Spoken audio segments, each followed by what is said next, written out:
Greetings from Somerville. Ladies and gentlemen, greetings from Somerville. I am your host, Michael Somerville. And my guest today, I'm going to say your name is Ed McGowan, but I've known you for years, and I always have you in my phone as Ed Hats. Yeah, Hats, man. Give us a little, why do I have you in my phone as Ed Hats? So Hats, when I first moved to New York City, I got a job in post-production. I was like in the mailroom, and I had just broken up with this girl. All right, this is a longer version of this story I never really tell. So I had just broken up with this girl, and she was still, like, it was a weird kind of thing where she was still, like, sending me gifts. She sent me a box of hats for Christmas, a box of ski caps for Christmas, like literally like 12, 13 ski caps, because I always wore ski caps back in Philly. I had moved up here, I got this job. So now I'm at this new job, and I got like crazy long hair, like mullety hair. You know, it's like 2002. Like, yeah. I'm still Philly, like or Philly modern day. You don't have to put a year on it. That's Philly. I don't want to get like Philly side railed here, because I was talking about Nick Foles for the rest of the podcast. No, so anyway, so I would come into work every day with a ski cap on, a different ski cap. Like, I would just rotate, and I would never take it off because I had this crazy hair. So I just would walk around with a ski cap on, and finally, like, the other guys in the mailroom were just like, dude, what's with the hats, man? I'm like, yeah, that's me, man. I like wearing hats. I'm like, yo, all right, whatever, hats. And it just started like, yeah. And then, like, I filled out the Super Bowl box pool, and I wrote Ed McG, and the owner of the place, she's like, oh, that's your nickname. She goes, wait, let me check with Gary. We're gonna name him Ed McG, and he's like, no. His name's Ed Hats. He's Ed Hats. Yeah. So I just roll with hats, and like, I've always. Yeah, there's your first curse. First one. On that note, we've asked Ed, which apparently is going to be a struggle. I try to keep the podcast clean and language-wise and whatnot. Really, not to be prude, but just for the simple sake, when you put it on iTunes, you got to be clean or not clean. And so Ed I like a challenge. I like a challenge, Mike. You should have seen his face for our listeners when I told him it's time to be clean. And it is a Sunday. We're recording on a Sunday. That's a good point. That's a good point. Like, I have my church clothes on. No hat, I should point out. No hat. Now, when I've known you a long time, man. I can't even. It's been a while. Your first. I helped put together that, like, tracked out your first. That's right. How we met. That's right, through Kirk. Ed has been, man, oh man, you've edited all 3 of my comedy albums, my web series, How to Blank a Man. You did great work on those for me. I shot a lot of bad things and sketchy projects in my life. I try to, like, piece together things with bad sound and everything, and then Ed is my savior. He actually has, over my career, has saved me more than once and made my stuff sound good. But your first, when we first met, you had, would you record it on, like, a mini disc? Yeah, right? That's right. It was like this crazy, like, Sony mini disc. That's right. It was great. Like, the hardest job of that was getting it off the mini disc. Like, we went through so many different cables. Yeah, that's right. Like, I don't know how to get this thing off of this and put it onto a CD. That's true. I went to the Guitar Center, and I told them I wanted to make an album, and they were like, the music people, and I'm like, no, but I want to record something, and I bought some crazy device. Anyway, the point of all this is I like to chat with people, interesting people from my life, all different walks of life for this podcast, and so I thought of you right away as a fun guy to talk to, and I was brainstorming, your history of editing, and you're from Philly, and all these different things, what could we talk about? And you just go drugs. My history with drugs. And I was like, well, that's a part I did not know about you, but that to me was like, yeah, there's our show. So tell me, you start. Tell me. Yeah. So when we met, I probably quit doing drugs probably about like 4 or 5 years, or no. We met like 2007, I guess. Is that when that was? Yeah. Yeah. So I quit doing drugs in like 2004. Okay. Well, my first album was 2005. Oh, okay. So I just quit doing drugs. Yeah. Okay. Wow. Yeah. Okay. This is all news to me. I didn't know anything about this. Yeah. No, I grew up like I grew up in the suburbs of Philly, Bucks County, Levittown. like just even growing up, like I always like my heroes in the neighborhood were like the dirtbags that hung out on the corner. Okay. You know what I mean? Like I would mimic them. I remember being like 6, 7 years old. I would mimic them walking around the neighborhood without like shirt on, and my parents were like, "What are you doing? You look like these dirtbags on the corner." I'm like, "What? I don't know," because they hung That's out what I'm going right for. in front of our house, and we would smoke cigarettes. And they were crazy guys. Like the one guy, they had like a unicycle. This guy had a unicycle, and it was the tallest unicycle I've still to this day I've ever seen. He would get on and off by climbing up the light poles in the neighborhood. It was crazy. So like as a kid, I was like, these are the freaks that I want to hang out with, right? And they were total dope. You sure you weren't already doing drugs when you saw this unicycle? There was no unicycle. The Matrix is falling apart right now. So as a kid, like I always had like my older cousin who was kind of like my older brother. Like I was the oldest of 3. Did I just curse again? No, you're Mike's taking notes, and I was like, oh, sorry, I must have dropped another F-bomb. But even my older cousin, he was kind of like a druggy kid, like into Metallica. Right. And, like that was like, so that's right where I went. Like, all right. Metallica, Ride of Lightning was like the first tape that I got, as a kid. Cassette tape. Yeah, cassette tape. So like that birthday I got, from my parents, I got Bruce Springsteen, Born in the USA. Love it. And then my birthday party I got like Culture Club, Comic Chameleon, whatever that was.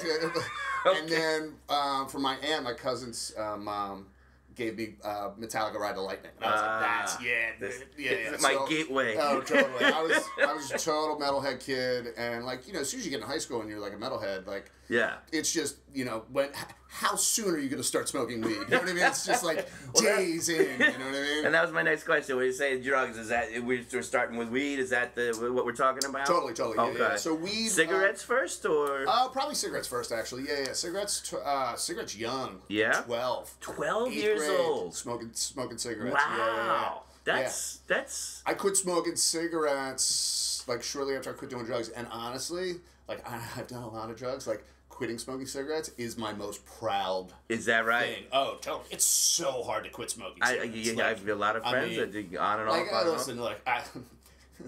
Crack rocks are good. Yeah. All right? Crack rocks are good. All right. But, a menthol, Newport. Yeah.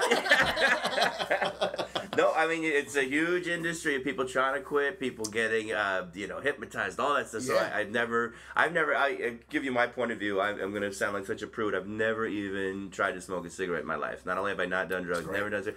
Partially, I grew up, I had asthma growing up. So weed? So you never smoked weed, never did a drug in my life. In fact, I just had a doctor appointment, my first checkup in like 10 years, because we don't have health insurance generally. But the doctor said, what illegal drugs do you do? And I go, oh, none. And she goes, oh, just weed? And I go, no, nothing, no. And she goes, come on, really? She like just drops the whole doctor out. Like, Yeah, seriously. And I was like, no. But I had, like I said, I was like, a little nerd kid. I had asthma as a kid, so like trying a cigarette was the furthest thing. I would have my inhaler, the whole thing. So I just never was in part of that world. Not to say I judged it or anything, but it was in. So that's why I'm fascinated. Like, but I know I have lots of friends who, definitely. Well, I played sports too. So like my dad was a drug addict. Like when he was a kid. Oh really? Yeah, totally. Like my dad went to Woodstock and got arrested. Like 75 people got arrested. Well, I was gonna say, he got arrested Friday night. Like what I mean? He got arrested at Woodstock. At Woodstock, 1969 75 people got arrested there. Yeah. I'm gonna say, do you know how bad you had to be at Woodstock to get arrested? Exactly. Yeah. What was his charges? I think some dope. Like he did heroin. Oh, he wow. did heroin at a young age. Yeah. Wow. Yeah, so it's definitely like a family It's a tradition. You know what I mean? His father before him. You know what I mean?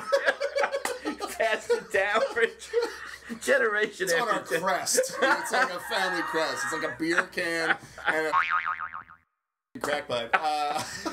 There's another curse. It's all right. We're good. We're good. You're doing great. You've only cursed twice so far. Once I figure out how to edit this program, we'll release your episode. I'll actually edit this one for you.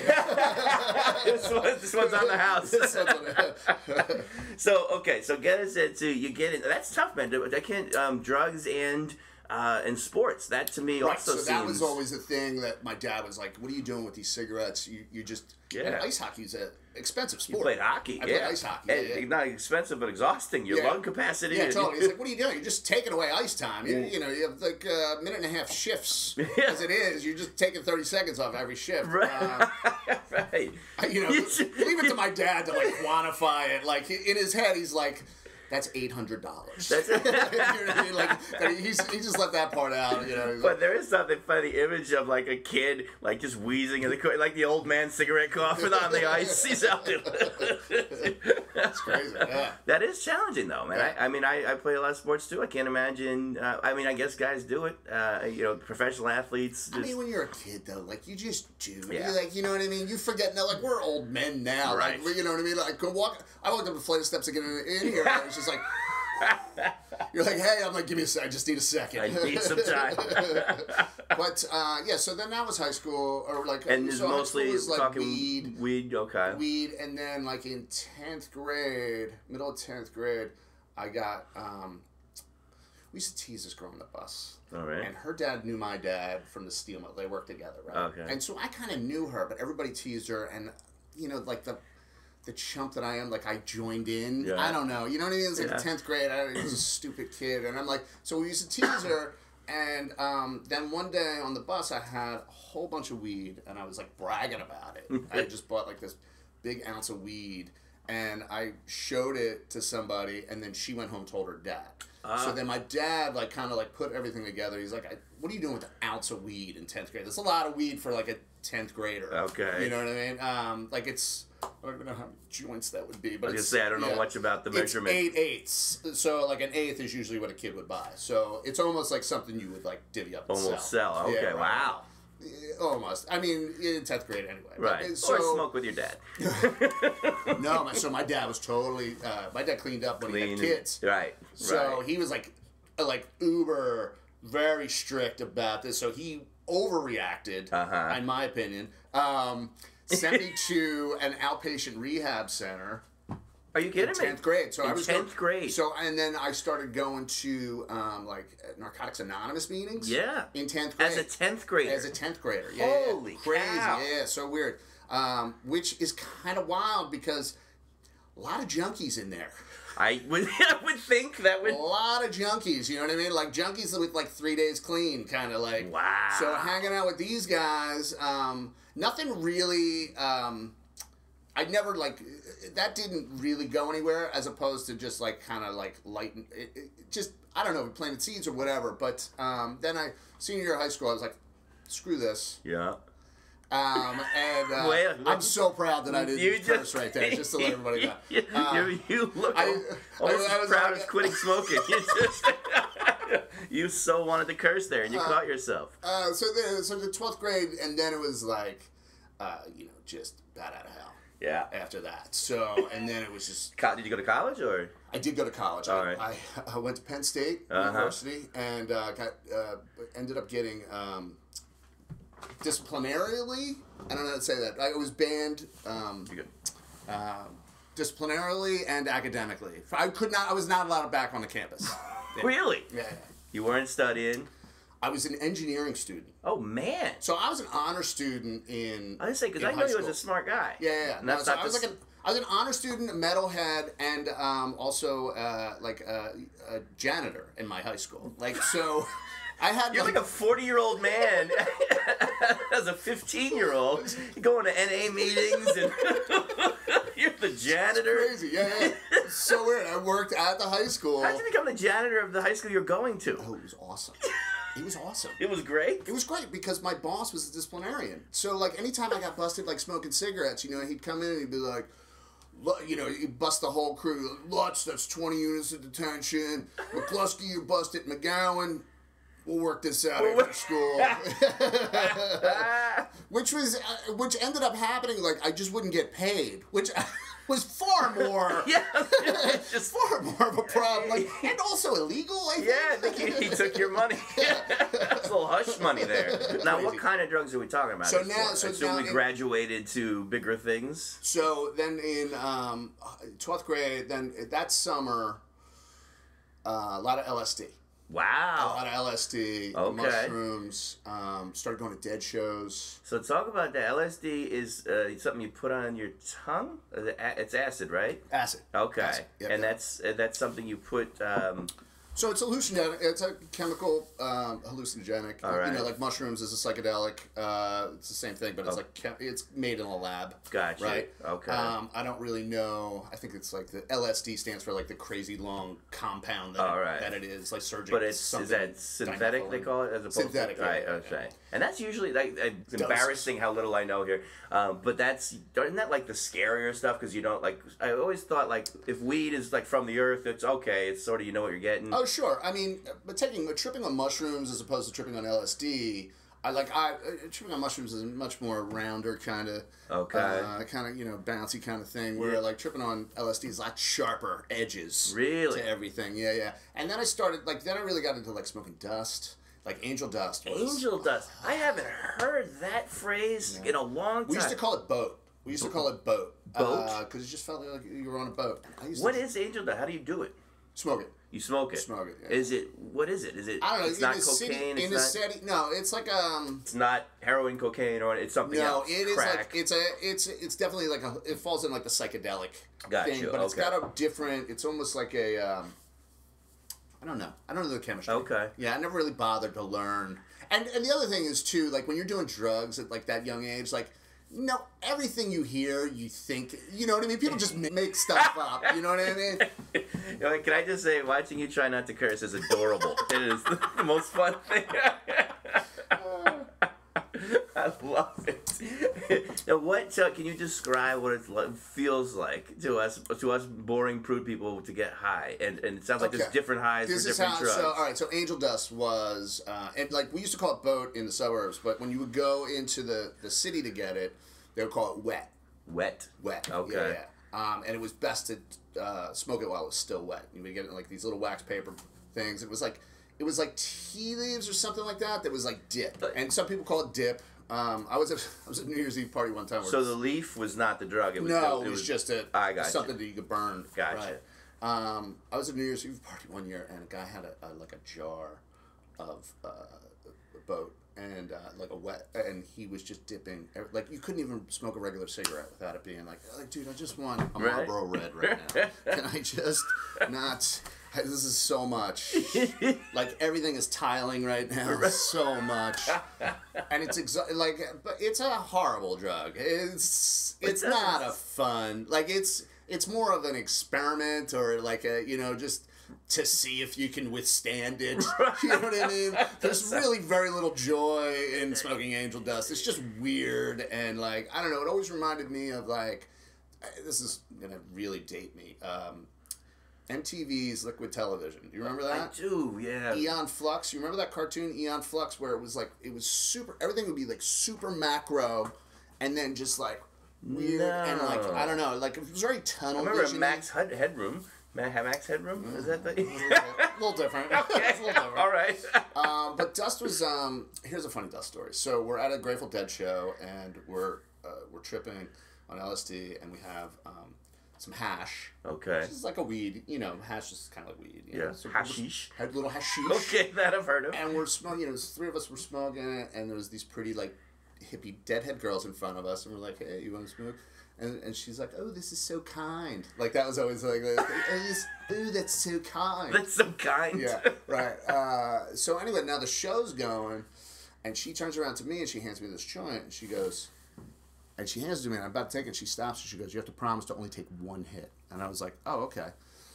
And I grab it, and I taste it, and I hit it, and I'm like, oh my God, this tastes so bad. This is like cat pee or something. And I pass it to my buddy, and as I'm like exhaling, like everything just starts to melt, like just hard. And I'm like, ugh.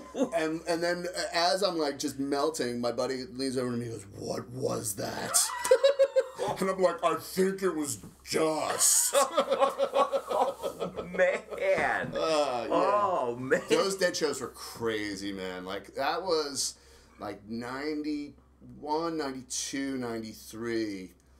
God, I mean, we would go and hang out in these parking lots, and we would be tripping on LSD, and we would do like nitrous balloons, like nitrous balloons? or nitrous oxide. Oh, like oh, wow. Yeah, it's like hippie crack. Yeah. That's what we used to call it, hippie crack. Yeah. Man, I'm learning more and more. So we would do these balloons, and like, I'm just gonna say this. It sounds weird. This is a weird. That's thing. why you're here. This is a weird thing. So we get these tickets. We go all the way up. We come up to the Nassau Coliseum for Philly. We have no tickets. We get tickets. I bought a ticket separately, and then we all like get our tickets, right, from scalpers, and then we're like celebrating at this pizza shop across of 95. I guess it's 95 that runs right past it. So we had to cross like Frogger, like cross this highway, all tripping on LSD. And then so we're over there, we're behind this pizza shop, and like this crazy, crunchy, dirty hippie pops out with 3 nitrous balloons, and we're like, oh, perfect celebration. Let's each take a balloon. And, you know, we all take a hit, and I, like, kind of huff it, which is, like, no need. Right. There's no need to really just huff it down. And I black out, and I fall back against this fence, and I kind of probably dip out from, I'm guessing maybe, like, 3 seconds, like, a blackout, and I come back to. And when I come back to, my friend Todd is, like, close to me, and my friend Chuck is, like, far away from me. And Todd is moving in slow motion, and Chuck is moving very fast. And I'm convinced I'm in like a vortex of time. Yeah. You know what I mean? Like I'm in between time right now. And then I fall out. It was like 6 seconds, and I was convinced for the rest of the night that I lost 6 seconds. Like I was a different. Like I am. Like I was. Like I'm. Like the Ed McGowan that was there before that 6 seconds is a different version of Ed McGowan. Like a 6 seconds. You changed by 6 seconds. Yeah. Like this is even before like Rick and Morty's multiverse kind of thing. But like now I'm like a different Ed McGowan, and I don't even sound. I kind of still believe that. You still kind of still. I love it.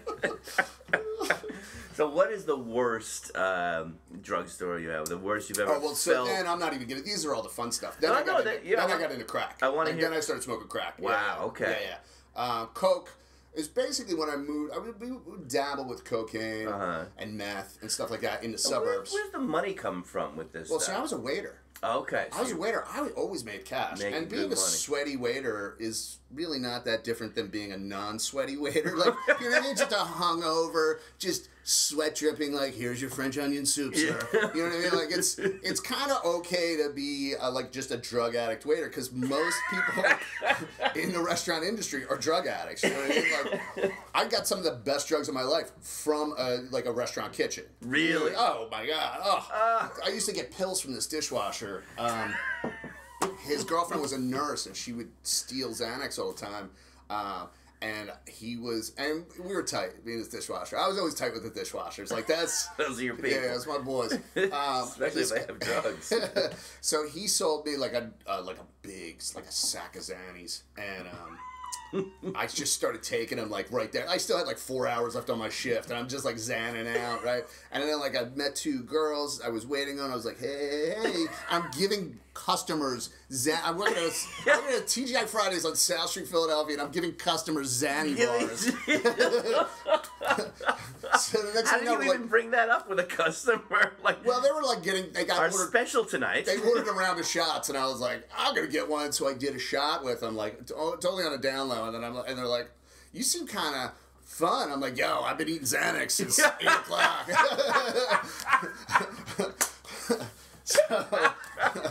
So we go out partying that night, and then cut to waking up on my kitchen floor in South Philadelphia, naked, in a pool of piss. Oh my! holding, the only thing I have on me is this bag of Xanax. Just clutching the Xanax. And I woke up and I was like, okay, I need to get rid of these. I need to get these out of the house. The women were not there? No one was there, yeah. I didn't even know where my clothes were. Just you and your own urine. Oh my God. It's horrible. Now, I always, I guess again, probably very antiquated thinking, but it was like marijuana was cheap and cocaine was expensive. That was always in my mind the way it was. That's not the case, right? Or anymore?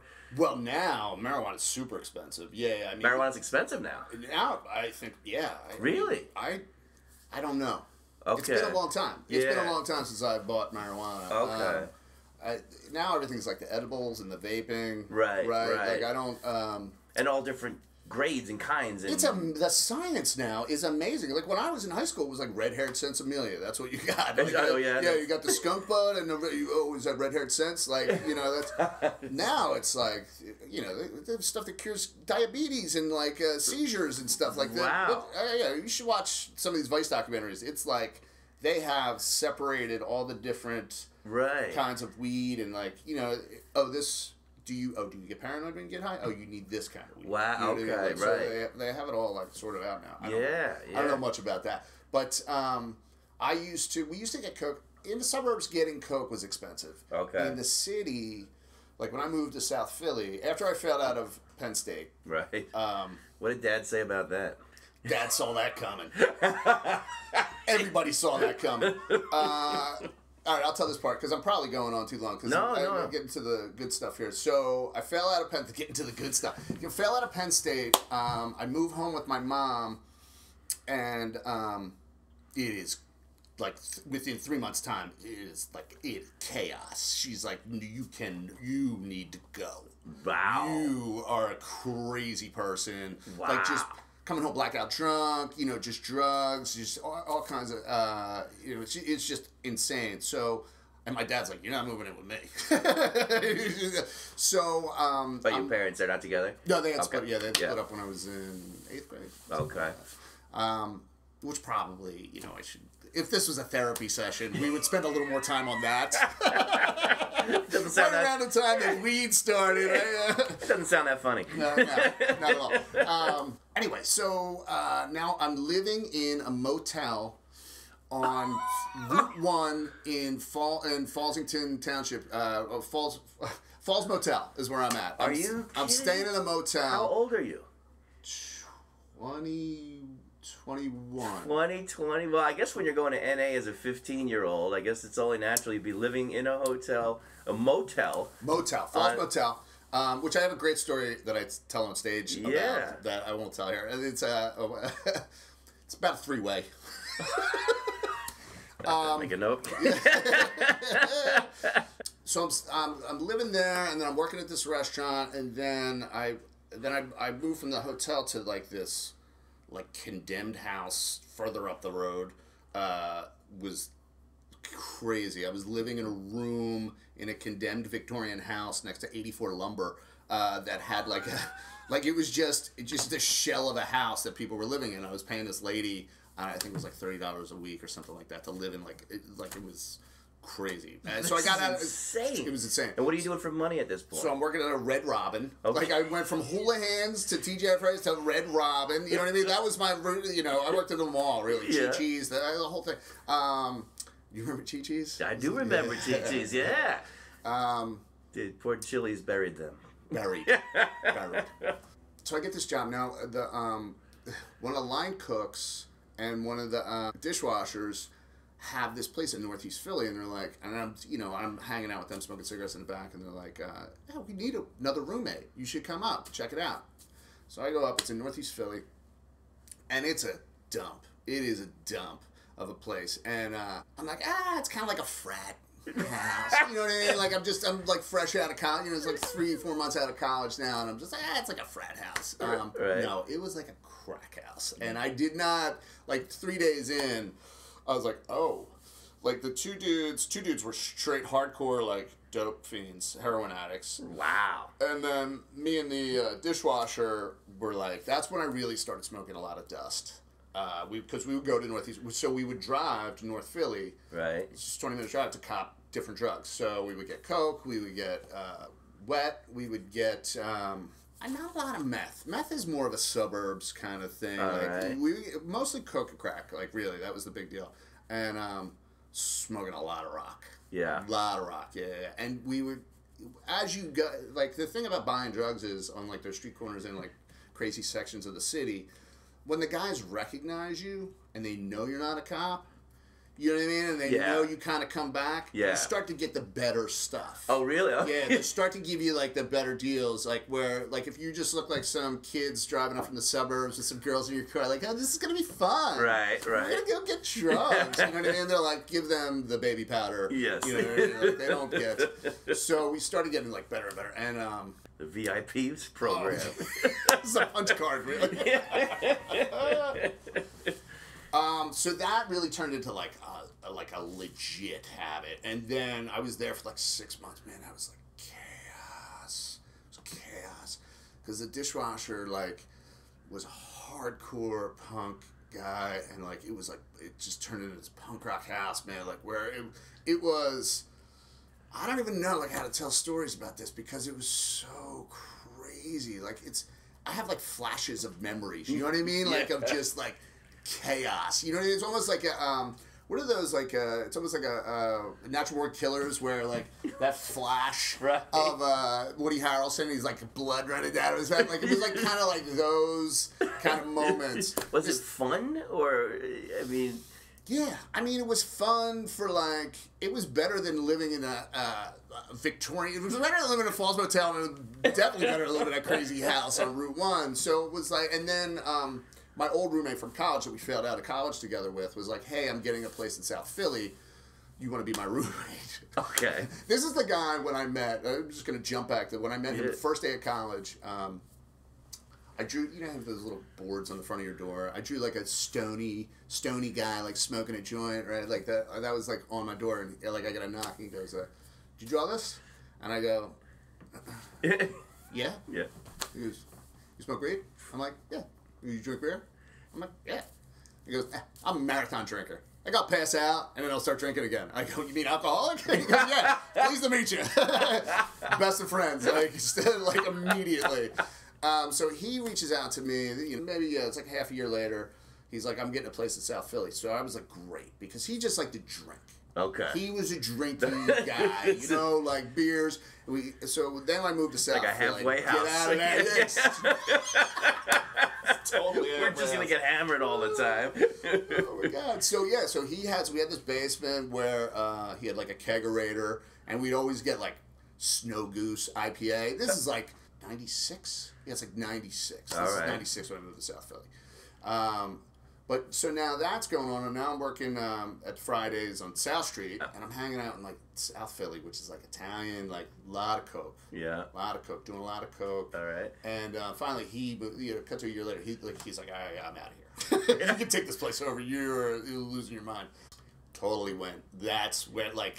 Without my, like, drinking buddy, like, and he was older than me, too, like, so, like, that anchor went away, like, I just became just... Full on. I remember getting, like, trying to haggle with some drug dealers at 5 in the morning, like, over buying crack. Right. And I was like, come on, give me 3 for 10. You know, they were selling 2 for 10 vials. Right. Like, come on, give me 3 for 10, come on. It's 5 in the morning, come on, the sun's coming. And all of a sudden, I get help and a knife. Like a knife comes out, and the dude goes, cut him. I'm like, 2 for 10's cool. 2 for 10's cool. 2 for 10's totally cool. Wow. That's the real deal. Yeah. And do you ever have a moment like maybe I should make some changes? Yeah, that was after that. No. But when I blacked out at a social club in South Philly, and someone told me, yeah, that dude pulled a gun on you last night, and I didn't remember it. Wow. Wanted to make a little, I had to make a, Wow. He goes, dude, you wouldn't shut up. So he pulled a gun out and was like, dude, shut up.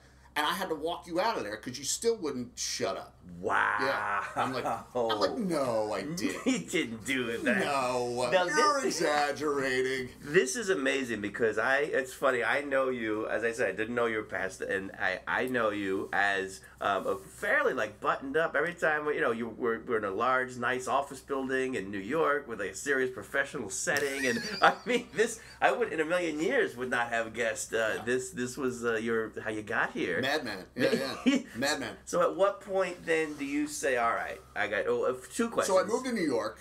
Let's move to New York. Yeah, okay. Okay, so I remember driving up with my stuff and my dog, like, this is going to be great. Get a fresh start. Right. You know, I don't have to leave all that coke behind. Right. It's going to be great. Move in. Seems like you do that a lot. You keep moving to a place thinking that's it's the house is the problem. The house this is the area is just, I got to get out of Philly. I'll go to New York City because there's nothing bad happening there. I was here within that night. I moved in, and that night I went to Bedford Ave, hanging out with some guys. Cut to 3 o'clock in the morning. We're in a Coke bar on Flushing Avenue. Oh, yeah. And then so these became my new guys. Like, I don't know how. It's amazing how quickly I fell in with these guys. I was gonna say you seem to find these people, huh? But honestly, at the same time, that's how I got into editing. So I went to film school. Meanwhile, so I get failed out of Penn State. I move and become a total drug addict. Go back to school. Go to film school. Finally get my degree. Okay. Move to New York. Were you still doing drugs and stuff in film school? Totally. Wow. Oh yeah. Okay. Yeah. It's crazy. Yeah, not easy to do. I would. But think. I always had a job. Like, I've always just been like I've had a job since I was like 12 years old. Yeah. My first job, I was a dishwasher. You know what I mean? And then that was my second job was a janitor. The janitor. Yeah, that was my second job. You've lived a full life of an old man. Totally. Oh man. So you're in New York. So drive to New York. Yeah. So now I've fallen in with this new crew, and we used to hang out at Cokie's over in Williamsburg, which is so amazing to me now. It's so funny. Like, when I go back, because I'm doing open mics over there now. Yeah. And I'll go to like a Bushwick, like I'm in Bushwick, and I'm like, oh my god, I used to buy the best crack out here, and now I'm paying $18 for a Cuban sandwich. Like, this is insane. It's got a little aioli on the side. You know? What's happened? This is amazing. It's amazing. One of the funniest nights in New York. So the guy that I got into editing with, like, I meet him that night, and then we kind of like, that's how I get into editing. Okay. And I'm a crazy man at this job that I ended up getting. But so early on, me and this guy, we would party hard. It's Cinco de Mayo. We're going to Hoboken to drink, and I have my car, so we drive over, and it's me, my buddy Wes, and Gregor. So we go over, and we're drinking on this rooftop in Hoboken, Cinco de Mayo, right. And I go, hey, we're going to see like a Deadhead thing at Beacon Theater later that night. Okay. And I'm like, hey, so how are we gonna get around tonight? You know. And he goes, you're just going to have to drink and drive. And I was like, okay, I was just checking to make sure we were all on board. Because me not drinking is not an option. Right. So now it's like, we're like hammered, day drinking all day. We're at Beacon Theater, Yikes. We go to that show, and now we're out, and I got my car, and we drive back from Manhattan, and I'm like, let's go to Flushing Ave, man. So we go to our spot in Flushing, and we're doing drugs and drinking and everything like that. Now, this is a hardcore Puerto Rican bar. I'm the only white guy in there. I bring my friend in, and he's like, yo, dude, what do we do? I'm like, relax, they love me here. Like, they would always, like, they're like, dude, you are crazy, Eddie. You, like, on, like, LSD the whole time. You are a crazy man. I love this guy. Like, and, so anyway, so now we're leaving that bar at, like, I don't know, 3, 4 in the morning. And we're just driving from there to Greenpoint, to my buddy's place in Greenpoint. I just really need to get up Lorimer Street. All right. And then just right into Greenpoint right there. We pull out, crossing over Broadway, and all of a sudden, cop lights go on right behind me. And I'm like, oh, I get pulled over, and I realize I didn't... Right, you're good. Sorry. I didn't realize, I didn't have my lights on. Okay. So I'm like, oh my God. There's empty bottles in the, like, Jeez. I have so much Drugs on driving, me, drugs. just hammered, Oh, right? wow. So I'm like, I stash all the coke under the thing, and I'm like, dude, be cool. I got this. Cop comes up, and I roll down the window, I'm like, I'm not gonna BS you here. Oh, jeez. I've had a few. And she goes, oh my God, get out of the car. Oh, gee. I'm like, I don't want to lie to you. I'm going to come clean here. She looks into my friend Wes. She goes, how could you let him drive? And he's like, huh? And she's like, oh, the two of you. This is unbelievable. So now I just get up on, I'm on the car, and I am assuming this is all done. Right. It's over. I'm going to jail that night. So, like, I'm assuming the position on the hood of the car. Did she even ask you to? Or No, I just go out and put your spread eagle on the hood of the car. I'm just sitting there. I'm just waiting it out. I'm like, you arrested yourself. just best to like cooperate. I just want to be a helper. So now she comes around to Wes's side of the car, and they're talking, and I guess she's kind of giving him a thing. Now, my friend Wes is a very good-looking guy. Mm-hmm. Always did well with the ladies. Next thing I hear is, so, you like cops? Oh. I'm like, are you kidding me? Are you? Are you kidding me? Now, this is where, like, jealousy totally takes over self-preservation. Right. Because I go like this, I go, hey, we doing this or what? I'd rather get arrested than have my friend hook up. Yeah, totally. She just turns to me, she goes, I'll tell you what, I want you out of here. I don't want to see your face. And I was like, oh. I'm like, well, who's going to park my car? She goes, go! So I run off, and I hide in the bushes. And then You hide in the bushes? There's a baseball field right there. So I run, and I kind of like just watch the whole thing. She's like talking to him. I see her writing some stuff down. He comes around, parks my car, and then gets out and starts walking. I run up, and I'm like, dude, that was amazing. He goes, that was crazy. I go, give me the keys. I'm like, dude. He's like, dude, we cannot drive this car. There's no way. I'm like, just give me the keys. He's like... So he got her number? She led him away. Gave her a number. She gave him her number. Unbelievable. So I get the keys. I run back. I get all the coke from underneath the car, from underneath the mat. I was like, let's party. Oh my! And the whole night, goodness. I just kept saying, let's call her. Let's call her. He's like, no, we are not. We're not calling her. Did you ever see her? No. No. That's bad. It was insane. Let's talk about a save. I just ran into him in LA and we were talking about it. He's like, no one believes that story. I'm like, yeah, coming from your side of the thing, you're like, I was so good looking. I got us out of. I was like, no one's gonna believe. There was like, shut up. But from like it literally, like I was when she said, "Do you like cops?"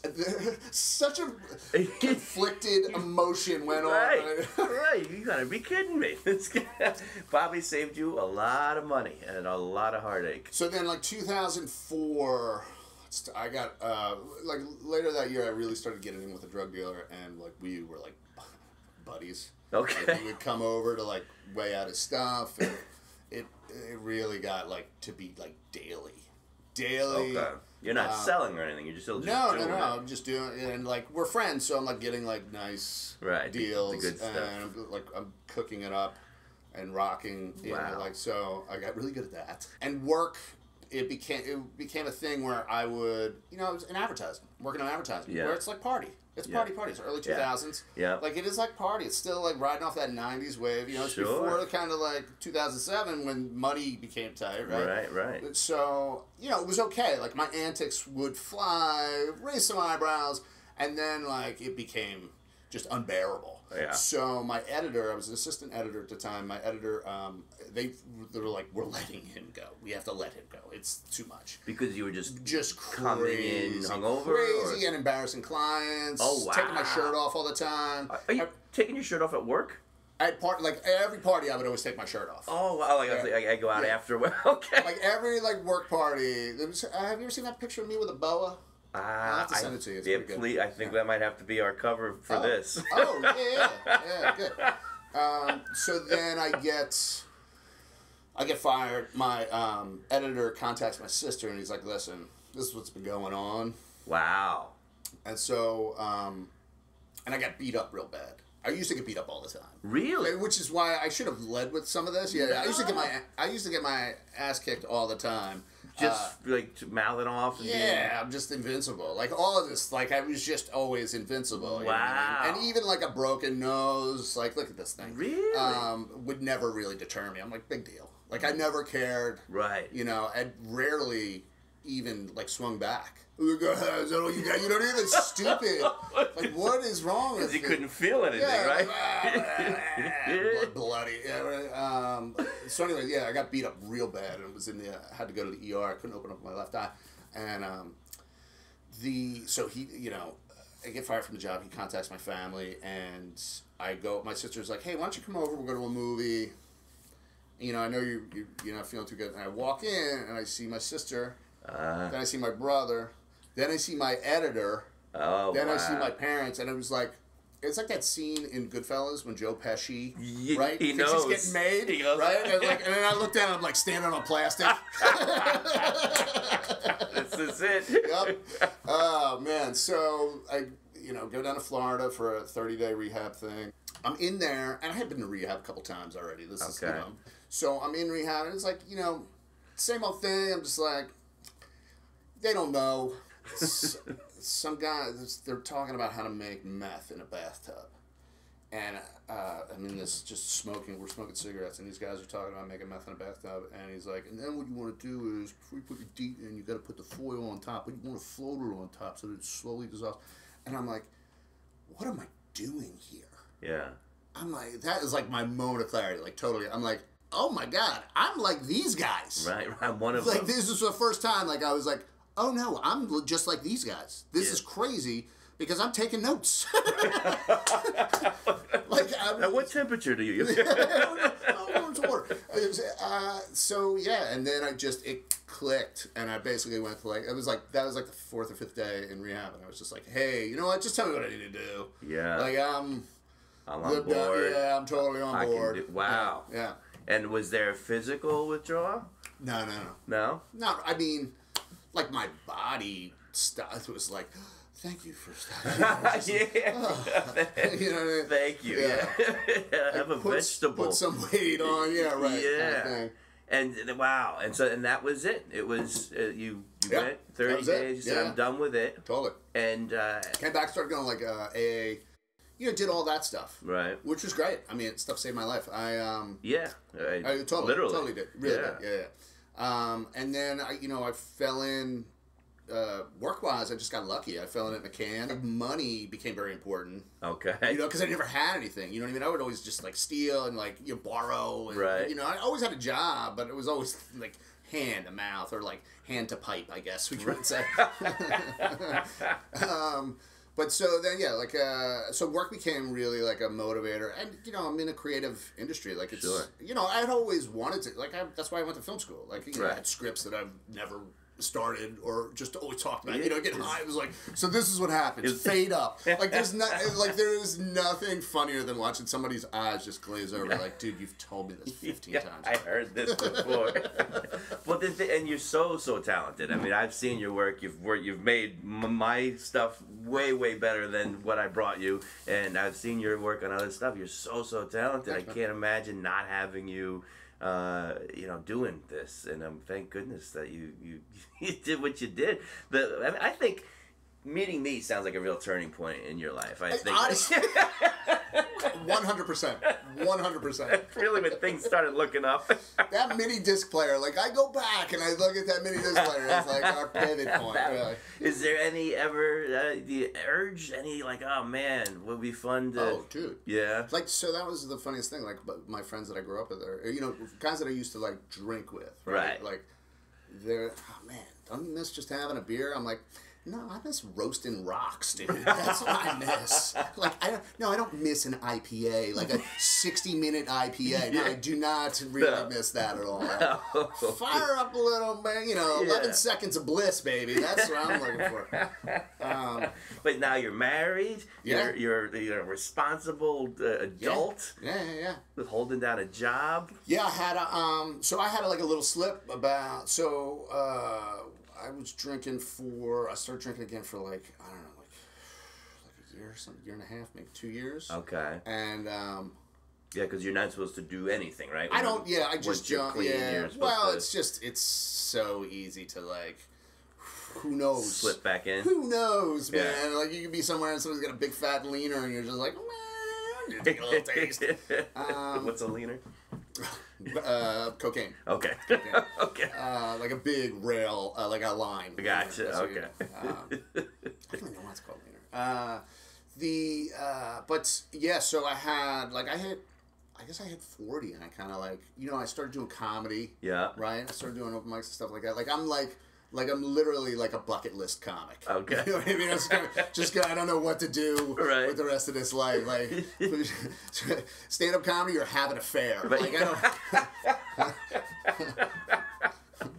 Sad thing is, I know my wife is disappointed with my choice.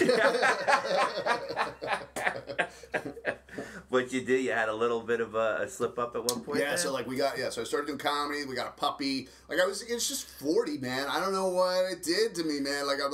And then I'm like, maybe I just need to start drinking again. And did that for a while, and then I woke up in handcuffs again.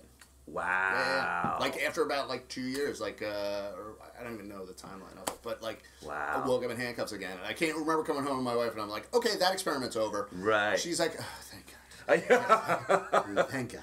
Wow. Yeah. Wow. Yeah. So what did you do? Do you have any idea? What would you get? I got in a fight. Oh. I was running my mouth. Good Same Lord. old thing. Yeah. Never learned. Man, Never learned. man. Yeah. Just running my mouth with some guys, got in a fight, and I would love to see what happens when I'm in a fight. I'm like, bah, bah, bah, and then I just must drop like a sack of bricks, dude. It sounds like you've lost a lot of fights. I've never won one. There's got to be a couple draws in there, but I've never won one. Well, this is gonna sound cheesy, but you won the big one, man.